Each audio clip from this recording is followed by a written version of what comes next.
Salut les amis, j'espère que vous allez bien.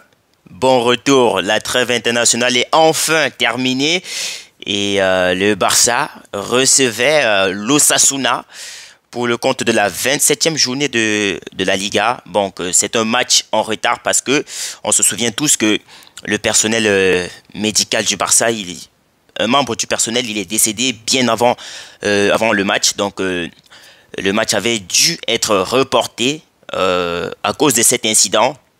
Donc je pense que aujourd'hui le Barça a rendu hommage de la meilleure des façons. Et franchement, c'était un match, c'était un régal. Ce soir, franchement, certes vrai, Rafinha n'était pas là, Araujo n'était pas là. Bon, déjà qu'Araujo, lui, il a quasiment perdu sa place de titulaire dans cette équipe. Kobarsi, lui aussi, n'était pas là en raison des blessures. Dernièrement, il a été blessé lorsqu'il était avec la sélection espagnole. Martinez, lui aussi, je crois qu'il avait été appelé par la sélection espagnole, mais il a dû rester à Barcelone parce qu'il ne se sentait pas bien. Donc, il a eu un malaise et un truc comme ça, je ne sais pas. Donc, ça nous fait du bien. Ça nous fait du bien parce que ce soir, on a la charnière centrale Martinez et Eric Garcia. Charnière qui a répondu plutôt présent. Donc, ce match, franchement, comme je le dis tantôt, c'était un régal. C'est vrai, je n'ai senti aucune peur, aucune frustration. Je savais que malgré l'absence des leaders offensifs, Rafinha, Lewandowski, parce que lui, il a débuté bien évidemment sur le banc, j'étais très confiant parce que déjà, Yamal titulaire, Pedri titulaire, je ne me faisais pas du souci. C'est vrai que dans ce match, on a perdu Dani Olmo. Je pense que Dani Olmo, franchement, il me fait de la peine. Il a des difficultés à enchaîner, je crois, 6 ou 7 matchs. Après 2-3 matchs, il a tout le temps des blessures. Donc, je ne sais pas comment Flick il compte gérer ça. Mais bon, nous le souhaitons prompt rétablissement parce qu'on a besoin de lui. C'est un élément essentiel dans cette équipe du FC Barcelone. Donc, le Barça recevait la formation de Osasuna. Osasuna qui nous avait battus à l'aller 4-2 avec bien évidemment l'aide de l'arbitrage, pardon. Ouais, on va pas nier, hein. On avait perdu, on avait été nuls ce jour, c'est vrai. Mais l'arbitre avait participé à cette défaite, en quelque sorte. Donc, ce soir, c'était pas de pitié. Il n'y avait pas... Franchement, j'avoue, ce match, on aurait pu gagner sur un score de 6 ou 7. Parce que là, les occasions que les joueurs offensifs, ils ont manqué, là, franchement, c'était de trop. Donc, en gros, on est passé à côté de l'une des meilleures passes décisives de la saison. Yamal. Je sais pas. Je dirais même qu'à la limite, les gens ils vont être fatigués de faire des éloges de Yamal. Franchement, c'est de trop. C'est de trop. Ce gars, il abuse. Il n'est pas sorti l'homme du match, c'est vrai. Mais par contre, le match qu'il réalise, franchement, c'est une masterclass. C'est une masterclass. Bon, je pense que à la longue, à la limite même, je dirais que je vais commencer à faire des petites vidéos là. Donc vous aurez peut-être des vidéos, des courtes vidéos, des shots, parce que là, il y en a tellement. Il y en a tellement. À chaque match, il y a tellement d'occasions sur lesquelles il faut revenir. Il y en a tellement. Regardez la première passe de Yamal pour Ferran Torres. Ça, c'était après le but du 1-0. Mais Ferran Torres, il passe à côté de cette occasion de mettre un doublé. La passe, elle est magnifique. Elle est magnifique. La passe de Yamal, elle est magnifique. Il y a aussi la passe de Yamal pour Pau Victor. Lui aussi, il passe à côté. Mais là, parce qu'il essaye de contrôler. Mais ce genre d'action, tu ne contrôles pas. Tu ne contrôles pas. C'est une touche directe, c'est dedans. Donc, j'ai été un peu vénère contre Pau Victor parce que là, cette occasion-là, tu ne dois pas manquer. Déjà que tu n'es pas titulaire, tu n'as pas beaucoup de temps de jeu. Donc, chaque occasion, normalement pour toi, doit être une opportunité. En gros, tu dois prouver que tu mérites jouer plus que ce que tu ne joues. Donc, pour Victor, franchement, moi, je l'en veux un peu pour cette action. Mais dans l'ensemble, je ne pense pas qu'il y a un joueur de Barcelone ce soir qui doit faire face aux critiques. Parce que là, franchement, l'équipe, le collectif, il était irréprochable. Il était irréprochable. Ferran Torres, buteur. Sur une combinaison, Frenkie de Jong, Ferran Torres et Baldé. Baldé, je vais revenir après. Lui aussi, il fait un très bon match. passe décisive de Baldé pour Ferran Torres qui transforme, qui ouvre le score. Il aurait pu mettre le 2-0, mais bon, c'est le foot, hein, on ne transforme pas toujours toutes les occasions. Donc voilà, moi je ne lui en veux pas, hein, de toutes les façons. Il a répondu présent. On avait besoin. Je pense qu'un Rafinha, dans un match comme celui-ci, il aurait mis au moins 2 buts. Hein. Parce que quand je regarde ce que les attaquants ils ont manqué ce soir, c'était énorme. Ferran Torres, il a manqué des occasions. Il a manqué des occasions. Après, il met le coup franc sur la barre. Si le coup franc, il rentre, et je crois qu'il est... franchement, il fait sa soirée. Je crois qu'il fait sa soirée. Mais bon, il est passé à côté, ce n'est pas grave. C'est pas grave, le plus important, c'était la victoire, bien évidemment. Mais on ne peut pas passer à côté du beau football que le Barça nous a produit ce soir. Franchement, c'était magnifique. Lewandowski, il a fait son entrée, buteur sur une magnifique passe de Fermín López, combinaison avec Pau Victor. Lui aussi, il a montré de très belles choses ce soir, Pau Victor. Donc, c'était un régal, franchement.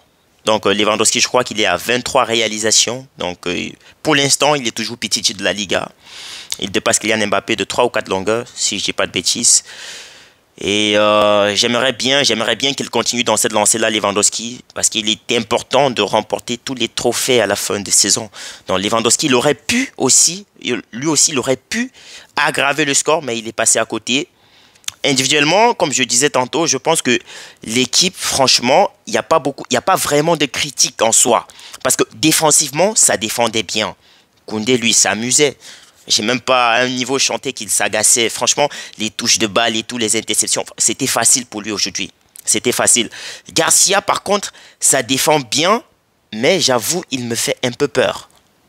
Il m'a fait un peu peur dans ce match. Parce que ses sorties, ses duels, c'est pas vraiment trop. Il maîtrise pas. J'avais l'impression qu'il maîtrisait pas beaucoup. Et il aurait pu prendre un carton rouge qui aurait peut-être pu pénaliser l'équipe. Donc là, je pense que... Mais en général, Garcia, il fait un très bon match. Szczęsny, lui, c'était la rigolade. Le gars, il a 2 joueurs d'Osasuna devant lui. Il se permet de faire un dribble. Hein. Donc tellement le gars, il est en confiance. Szczęsny, depuis 2025, le Barça n'a pas perdu un match avec Szczęsny. Donc je crois là, on est à 16 victoires, 3 nuls. C'est énorme. C'est énorme. Et je pense que si l'équipe continue comme ça, franchement, la fin des saisons, le Barça ne pourrait que remporter, ne pourrait qu'être récompensé de son effort. Collectivement, c'était magnifique. Pedri, wow. Les gars, on est tous d'accord que si en fin de saison, Pedri, il n'obtient pas le titre de meilleur joueur de la Liga de la saison 2024-2025, c'est une injustice. Donc, si Pedri, à la fin de cette saison, il n'est pas sacré meilleur joueur de la Liga, moi je vous dis, c'est une injustice. C'est une injustice. Il est incroyable. Il est incroyable, Pedri. Incroyable. Chaque match, c'est un régal avec lui. Chaque match. Le mec, c'est trop facile. J'ai l'impression que c'est trop facile. Trop facile. Parce que quand tu regardes ce que Pedri il fait sur le terrain, tu te dis, mais c'est moi ou bien les adversaires ils défendent pas bien ou bien... Je ne sais pas. Je ne sais pas. Parce que là, le match qu'il te fait aujourd'hui, en plus, il n'était pas seul. Hein. Le milieu de terrain, il y a un homme, on doit revenir sur lui après. Mais pour l'instant, Pedri, le match qui nous sort, on est obligé d'en parler. Parce que là, franchement, il est encore homme du match, une fois de plus. C'est le 40e trophée de la saison. 40e fois, il est homme du match. Ça doit faire déjà 7-8, si je ne me trompe pas. C'est énorme. Pedri, ce qu'il fait, franchement, cette saison, ce qu'il réalise, c'est exceptionnel. Parce que là, quand tu regardes ce que Pedri il fait dans ce match, le mec, ses stats, ils sont pratiquement tous à 100%. Là, tu as les longs ballons, 100%. Les dribbles réussis, 100%. Et les duels aériens, les duels gagnés, 100% de duels gagnés. Donc, il est présent à tout niveau, Pedri. Dans la récupération, dans l'organisation. Le gars, il te donne les passes, il casse les lignes. Il défend bien, il attaque bien. Il a toutes les qualités. Pedri, il a toutes les qualités. En fait, Pedri, lui, le foot, les gens, ils pensent que le foot, il est compliqué. Mais Pedri, lui, il te rend le foot facile. C'est le même profil avec Iniesta. Lui, le foot, il joue facile. C'est pour ça que les gens pensent que c'est... je sais pas, les gens, ils ont dit que Pedri, soit c'est un magicien ou je sais pas quoi. Pedri, lui, il joue facile. C'est pour ça que ça va toujours être facile pour lui. À chaque match, Yamal, peu importe le nombre de skills qu'il doit faire et tout ce que vous voulez. Mais au final, c'est quasiment Pedri qui prend la récompense. Parce que lui aussi, il est toujours présent. Il est toujours présent. Yamal, ce soir, il fait un très bon match. Lui aussi. Moi, comme j'ai dit tantôt, Yamal, il aurait pu finir ce match avec 2 ou 3 passes décisives. Pourquoi pas 4? Parce que là, tu as la passe en direction de Lewandowski. Tu as la passe pour Pau Victor. Tu as la passe pour Ferran Torres. Tous manqués. Yamal, normalement, il doit finir la saison avec plus de 20 passes décisives. Parce que le ballon, c'est tellement facile. C'est tellement facile. Rien qu'à voir comment le toucher de balle. Le toucher de balle, il fait peur aux défenseurs. Il n'a que 17 ans. Et c'est ça qui me choque. Donc, le Barça prend la première place, donc conserve la première place avec 3 points d'avance sur le Real de Madrid, 7 points d'avance sur l'Atlético de Madrid. Bon, eux, je ne sais plus s'ils sont dans la course ou pas, hein, mais là, ça va être compliqué. Ça va être compliqué. Alors, ce soir, on a eu aussi la titularisation de Gavi. J'avoue, ça fait plaisir de voir Gavi à ce niveau. Parce que là, Gavi, vous savez, il n'a pas été appelé tout récemment avec la sélection espagnole. Pourtant, avant sa blessure, Gavi, il faisait partie des joueurs qui, à chaque sélection, il était toujours convoqué. C'est lui qui qualifie l'Espagne pour l'Euro que l'Espagne est sortie vainqueur. Donc, Gavi n'a pas été appelé tout récemment.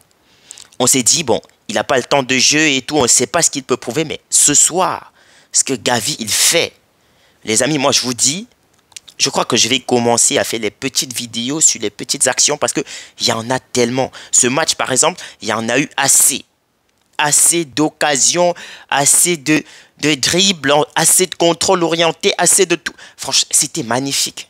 C'était magnifique. Je ne vois pas comment cette équipe ne doit pas gagner à la fin de saison. Je ne vois pas. J'avoue, un temps, c'était... Moi, j'avais plus espoir. Parce qu'on était à quoi? 7-8 points du Real de Madrid. Je me disais, bon, peut-être la Liga s'est foutue. Mais là, franchement, j'avoue, on la mérite. On la mérite. Donc, cette Liga, on la mérite. C'est trop facile. Ce match, il était trop facile. Gavi, moi, ça me fait plaisir de voir Gavi à ce niveau. Le mec, il était un patron. Donc, c'est-à-dire Gavi, ce soir, il nous a sorti ses tacles, je sais pas, les tacles aériens avec la tête, là. Lui, il est habitué. Non, la balle, elle est en l'air, mais lui, il fait le tacle avec la tête. Ce gars, c'est un fou. Il est malade, Gavi. Donc, que ce soit défensivement, offensivement, dans la construction, le gars, il était présent. Les tacles avec la tête, la construction, les petits ponts, les dribbles, tout. Franchement, Gavi, ce soir, le match qu'il réalise, je me disais, moi, je commençais à perdre confiance en lui parce que depuis, moi, je le voyais plus sur les terrains. Et déjà, les matchs qu'il faisait, franchement, c'était très critiquable. Mais là, ce soir, le gars, il a fermé des bouches. Qu'on le veuille ou non, Gavi, il a fermé des bouches. Mais regardez le match qu'il réalise. C'est beaucoup trop facile. C'est beaucoup trop facile. Donc, Gavi, très bon match. Pedri, très bon match. Homme du match déjà pour commencer. Yamal, Maestro, lui, franchement, je crois que je ne veux même plus trop parler de lui. Hein. Lui, il exagère. C'est-à-dire, lui, il joue avec des pères. C'est comme s'il jouait avec des enfants de son âge. Le gars, il a 17 ans. On dirait qu'il a 27 ans. Hein. Parce que moi, j'avoue, quand Messi commençait sa carrière, en 2005, je crois, c'est vrai, c'était difficile. Hein. Le football, l'époque de 2005 et de maintenant, il y a une grosse différence. Mais là, ce que Yamal, il montre tous les soirs, c'est pas le même niveau. C'est pas le même niveau. Baldé, très bon match. Franchement, j'avoue, le précédent match, moi-même, j'ai critiqué Baldé parce que là, les prestations qu'il a faites, c'était pas appréciable. Mais là, ce soir, il joue quasiment sur le côté seul. Parce que là, tu n'as pas vraiment un ailier. Rafinha, il n'était pas là. Donc, Baldé, il était obligé de jouer latéral offensif, défensif. Donc, parce que devant lui, il y avait presque personne. Ferran Torres, il était en neuf. Olmo, lui, il rentrait au milieu de temps en temps. Donc, il a fait le gros travail presque tout seul sur le côté Baldé.